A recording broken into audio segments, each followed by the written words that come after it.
माता दी। सुप्रभात मेरे अजीजों। कल ऐसे ही बैठे बैठे मेरे मन में विचार आया, एक गीत मेरी जहन में आया। बचपन खेल में खोया, जवानी नींद भर सोया, बुढ़ापा देख कर रोया। तो मेरे मन में भी ये ख्याल आया कि मेरे जो एहसास हैं ना केवल रील में सिर्फ सीमित नहीं रहने चाहिए। रील्स बना बना के मैं डाल रही हूँ, सिर्फ रील्स में सीमित नहीं रहने चाहिए। मैं ये चाहती हूँ कि मेरे जो एहसास हैं वो आप सब तक पहुँचें, किसी का जीवन बदल जाए। इससे बढ़िया खुशी मुझे और कुछ हो नहीं सकती।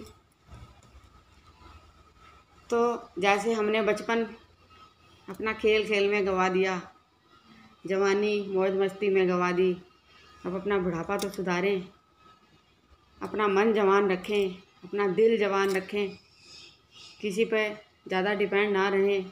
जितनी सकारात्मक ऊर्जा हमारे अंदर आएगी, हमारा अंदर से अच्छा लगेगा हमें कि हम स्वस्थ हैं, हम बिल्कुल ठीक हैं। तो मेरे जो अपने जीवन के पूर्वार्ध हैं, उस टाइम मेरे जो किए हुए कर्म हैं वो मेरे को मेरा अपना उत्तरार्ध सफल करने में मेरा सहयोग करेंगे। तो मैं चाहती हूँ कि जैसे मेरे मन में ये पॉजिटिव नोट आया है कि मैं अपना पूर्वार्ध सही करूँ, ना केवल ईश्वर को याद करके बल्कि अपनी आत्मिक खुशी के लिए, अपनी रूह के रूहानी सफ़र के लिए हमें अपना उत्तरार्ध जो है, अपना जो बुढ़ापा है उसे संवारना है। ज़रूरी नहीं है हम माला जपते रहें या पूजा पाठ ही करते रहें, हम कुछ भी कर सकते हैं। उसके लिए जो जीवन में अच्छा लगे उसे एंजॉय करो, जो आपकी कला है उसे बाहर निकालो और अपना जो विचार है, अपने जो एहसास हैं वो सबके साथ शेयर करो। मैंने अपना शब्द जो अजीजों इसलिए यूज़ किया है क्योंकि जो जो मेरे साथ जुड़ रहा है या जुड़ेगा या जुड़ चुका है वो मेरा अजीज है, उसे मेरी फ़िक्र है, उसे मेरी चिंता है। इसलिए आप सब मेरे अजीज हो। तो मेरे एहसास आप तक मैं रोज़ सुबह 7:30 बजे पोस्ट करूँगी। आप देखिए, अगर आपको कुछ अच्छा लगे उसमें तो ग्रहण कीजिए, कुछ अच्छा नहीं लगे तो आप मुझे कमेंट्स कर सकते हैं कि ये अच्छा नहीं है। मैं अपने जीवन के शुरुआती जब तक मैंने होश संभाला तब से लेके मैं अपने एहसास शेयर करूँगी। मेरा जो बचपन है वो जयपुर में बीता, मेरी पढ़ाई लिखाई, मेरा जन्म, जब तक मेरी शादी नहीं हुई तब तक मेरा बचपन, मेरा पूर्वार्ध जयपुर में था। मेरी शादी हुई दिल्ली में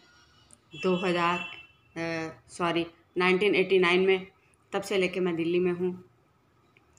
आगे मैं आपको अपने सारे एहसास शेयर करूँगी। आज मेरा ये जो आपके साथ संपर्क करने का जो मेरा मन में विचार आया है तो मैं आपके साथ साझा कर रही हूँ। ज़रूरी नहीं है कि हम पार्कों में, धर्मस्थलों में घूमें और दिखाएं। इन सब चीज़ों से तो पूरा सोशल मीडिया भरा पड़ा है।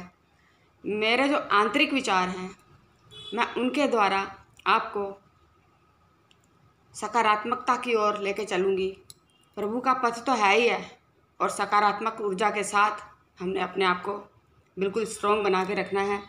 तो आप मेरे विचारों को सुने, समझें, अच्छा लगे तो लाइक, शेयर एंड सब्सक्राइब कीजिए।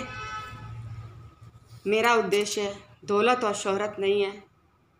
मेरा उद्देश्य केवल मेरे एहसासों को आप तक पहुंचाना है और मेरे एहसासों से एक भी जीवन अंधकार में जाने से बच जाएगा तो मैं समझूंगी कि मेरे जीवन का उद्देश्य सफल हुआ। ये मेरे भावुक विचार हैं। सृष्टि को देख के बड़ा रोना आता है। आजकल हर जगह लड़ाई मार कुटाई मची पड़ी है, लेकिन हम इस सृष्टि के जीव हैं, ना चाहकर भी हमें इन सब चीज़ों के साथ चलना पड़ता है। तो मित्रों, तो मेरे अजीजों, मैं महारानी का ध्यान करते हुए, अपनी जन्मदात्री माँ का ध्यान करते हुए, अपनी रूहानी माँ, मेरी गुरु, मेरी माँ, मेरी रहबर, मेरी दोस्त, मेरी हमदर्द, मेरी हमराज, उनके आशीर्वाद से मैं आज से ये अपनी यात्रा शुरू करती हूँ। जब भी मेरा जयपुर का चक्कर लगेगा मैं आपको तब दिखाऊंगी कि मेरा जन्म किस घर में हुआ और मेरी जो प्रभु के प्रति जो लिव है वो कहाँ कैसे लगी और मेरी शिक्षा कहाँ पर हुई। मैं आपको सब अपने एहसास शेयर करूँगी। तो आगे आगे आपको मेरे साथ चलना है। तो चलिए आइए बढ़ते हैं अपने इस आत्मिक सफ़र की ओर, आत्मिक खुशी के सफ़र की ओर आगे बढ़ते हैं। बढ़ते जाना है और खुद को खुश रखना है। सबसे बड़ी बात, खुद को खुश रखना है। विचार जो हैं वही सबसे मायने रखते हैं। आपके विचार आपको दुखी करेंगे, आपके विचार आपको सुख की ओर ले जाएंगे। तो वो कैसे करना है, हर विचार हर एहसास मैं आपके साथ साझा करूँगी। तो कृपया मेरे साथ जुड़ें और मुझे अपना प्यार दें। आप मेरे अजीज़ बने और मैं आपकी अजीज़ बनूं। तो चलते हैं आत्मिक सफ़र की ओर। जयकारा शेरवाली दा बहुत साचे दरबार की जय। जय माता दी। मिलती हूँ कल सुबह 7:30 बजे फिर से एक नए सफ़र की ओर। जय माता दी।